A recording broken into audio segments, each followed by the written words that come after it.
We certainly appreciate all of you being here at this early hour, and always appreciate the coverage you provide the conference, our 13 members, and of course, ultimately our 4,200 student athletes that compete in this conference.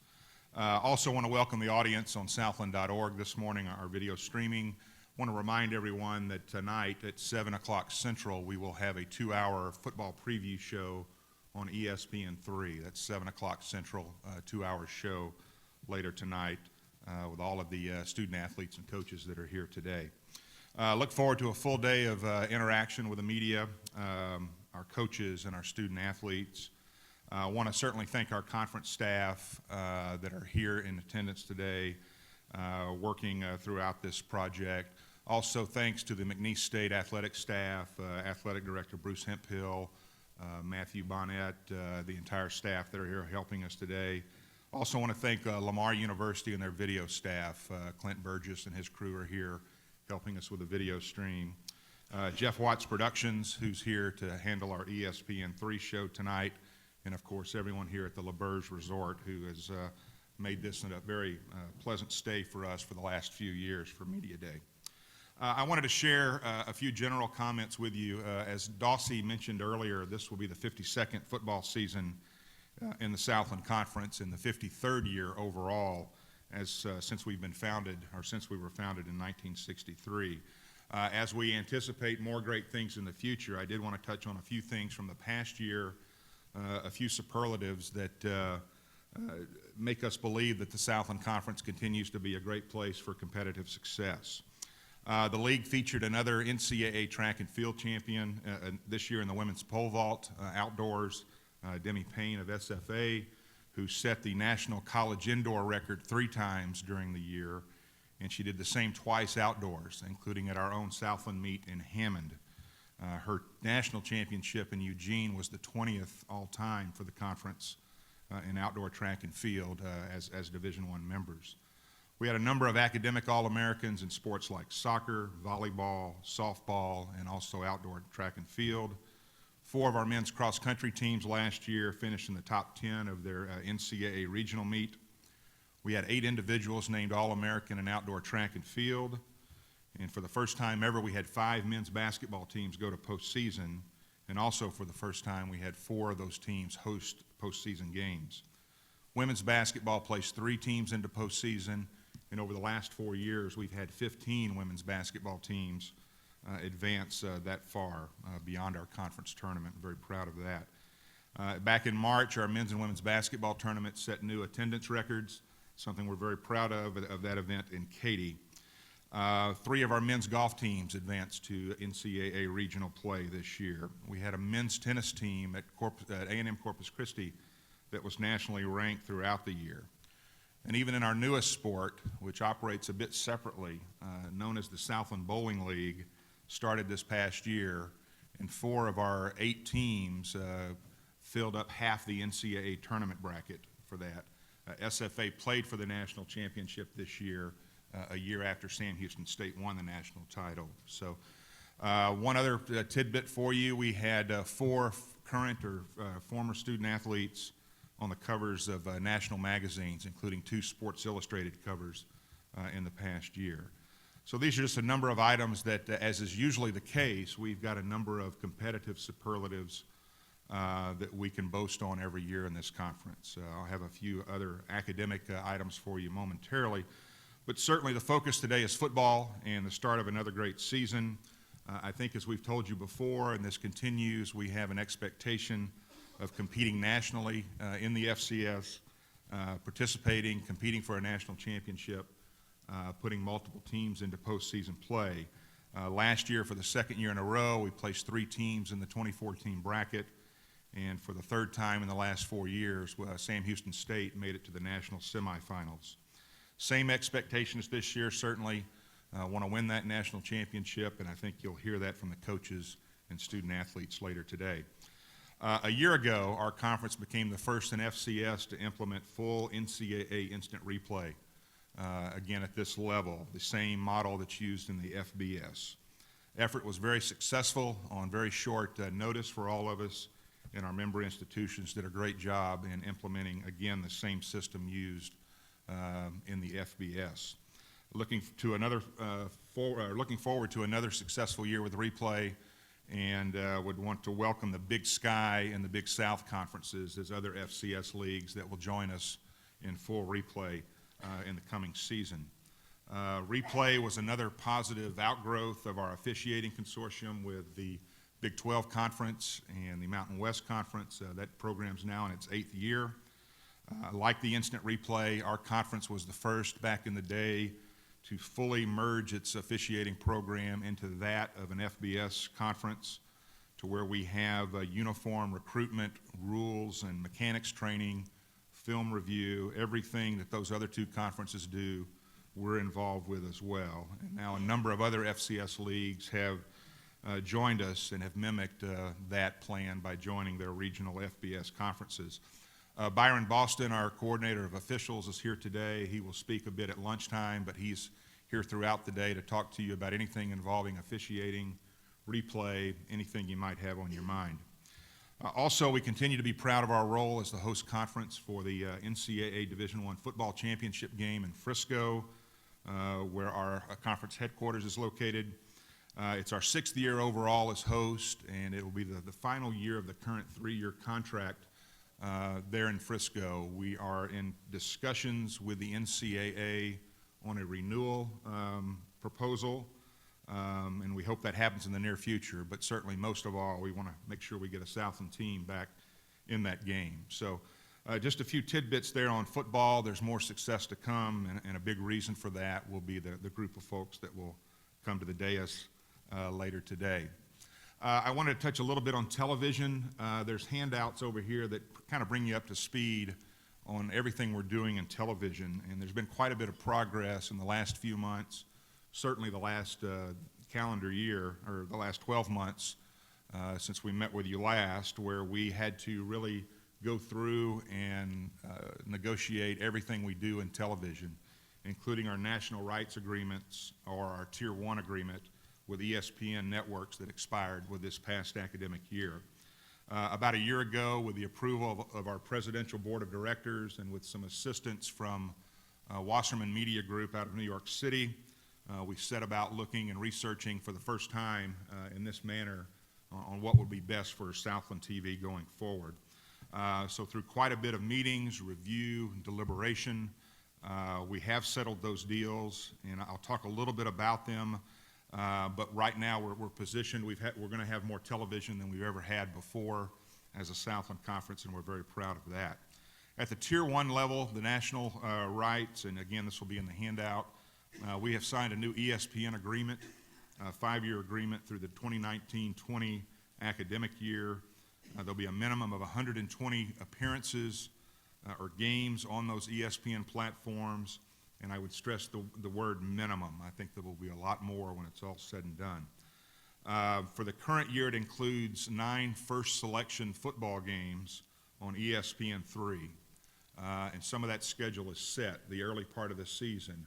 However, beginning in October, we will go into a 12-day selection mode where ESPN will get first rights to select the best possible game for their air.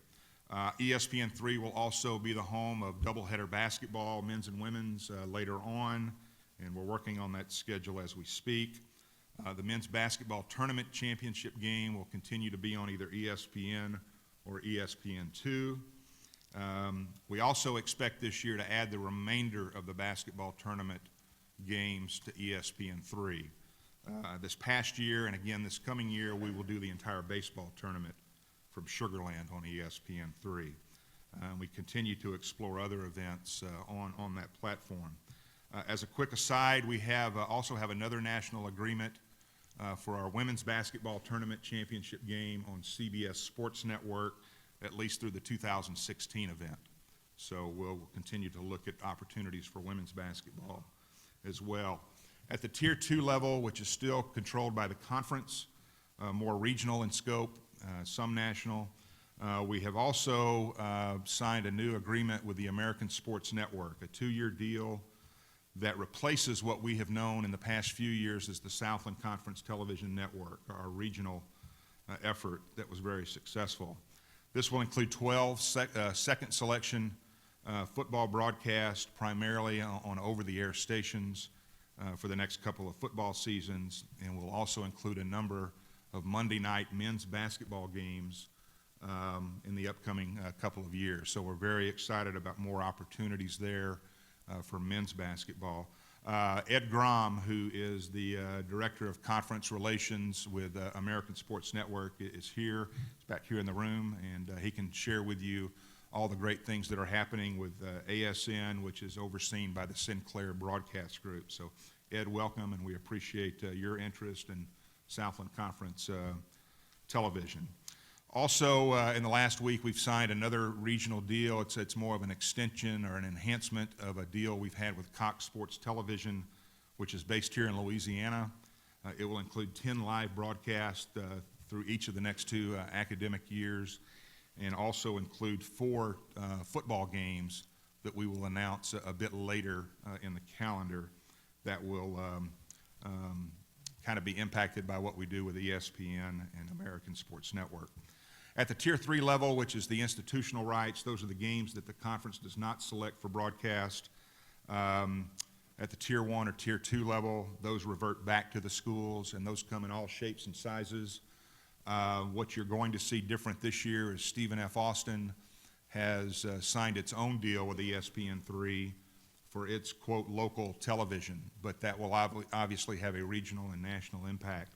So what we don't choose from SFA off their home schedule, they will still have that on ESPN3, so that will benefit the entire membership in addition to that program. There are other agreements. Houston Baptist has done work with Fox Sports Southwest. There are other local and live and delayed agreements in some of these communities, and we are always looking to expand that. So a lot of television news there. We continue to talk to even more providers, and we're continuing to try to find more for, that's where we think the conference has a very direct impact on recruitment and enabling our schools to do some great things for their programs. I also want to touch a little bit on academic performance and achievement throughout our conference. We continue to make great progress in the NCAA academic performance program, also known as the APR, the academic performance rate. Some of you may remember about a decade ago when this program kind of hit, we were not in a very good position as a conference. Not something we bragged about, but the average APR back in 05-06 for a Southland Conference team was 926. In football, that average was 915. Men's basketball, 885. Women's basketball, 916. Baseball, 888. All of those numbers, on average, were below what were then known as the contemporaneous penalty cut lines. Now, the conference itself doesn't suffer a penalty, but we had some members early on suffer mightily in that. And I think you could probably trace back, there were a few years, even in this sport, where I thought we took a bit of a dip. And I think a lot of that was related to the new APR and our adjustment to it.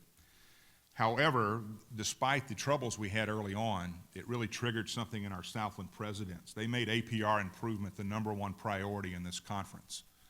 And dramatically and almost immediately, we had wonderful changes in our numbers. Over the next 3 years, our APR jumped 30 points from 926 to 956. In the most recent data, the Southland teams across the board, and there's 200 of them, have an average APR of 970 on the 1,000-point scale, so something we're very proud of. Some of you are well aware, though, recently they strengthened those requirements, and some of our teams got caught in the new penalty structure. In fact, 4 of our men's basketball teams were not postseason eligible last year, performing below that number. However, more good news, again, of our 200 teams that compete, 110 women's teams, 90 men's teams in this conference, only 1 of them will have a postseason ban in the coming year, and they're doing great things as well. The NCAA wanted more time to see them continue to improve.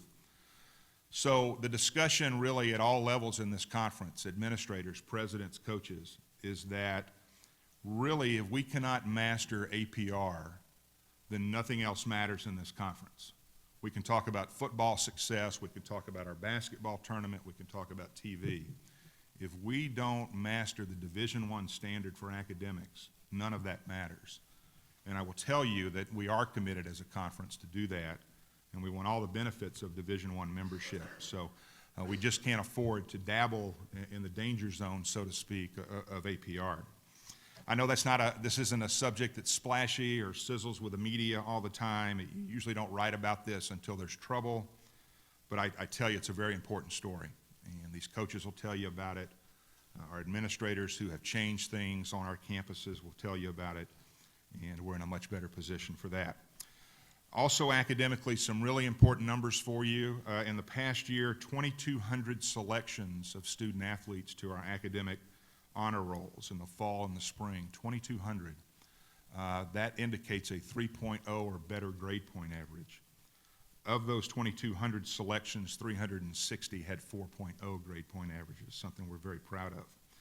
And probably most importantly, since last summer, the summer, fall, and spring semesters, we've had over 800 student athletes graduate from their institutions. And at the end of the day, that's the bottom line for all of us. One more brag point on our student athletes, and that's a number. It's a number for you, 14,000. And you may ask, what's so special about 14,000? That's the number of combined hours our student athletes at our 13 schools spent in community service. 14,000 hours. That equals 583 days. 14,000 hours from now is March 3rd, 2017, to put that in a bit of context. The amount of time they're putting into this is remarkable. Their efforts to improve their communities, positively impact those the lives of those in need is just remarkable. And I would put that up against any conference in the country. Very proud of our student athletes. Wanted to touch also on NCAA governance and autonomy. A year ago, as we sat here, we were still unsure about what was ahead with the NCAA, its future, how things were going to be restructured in Division I, how the shift to the 5 autonomy conferences was going to play out and impact the rest of us, including the Southland. Well, we're through to the other side, and we're still standing. We still have a conference. We're still in great shape. We're going to do wonderful things with our student athletes, but it is a different day. I will tell you there's probably still more questions than answers. I think even in the autonomy group, as I talk to those commissioners, they're not quite sure exactly where we're going, but we're going somewhere.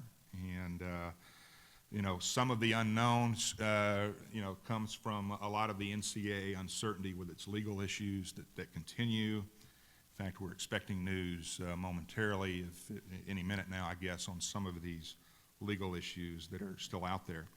On the issue of providing cost of attendance stipends to student athletes, a big part of the autonomy movement. Our Southland presidents put no restriction on any of our members and what they could do with cost of attendance. They have the permissive opportunity to provide that for their student athletes.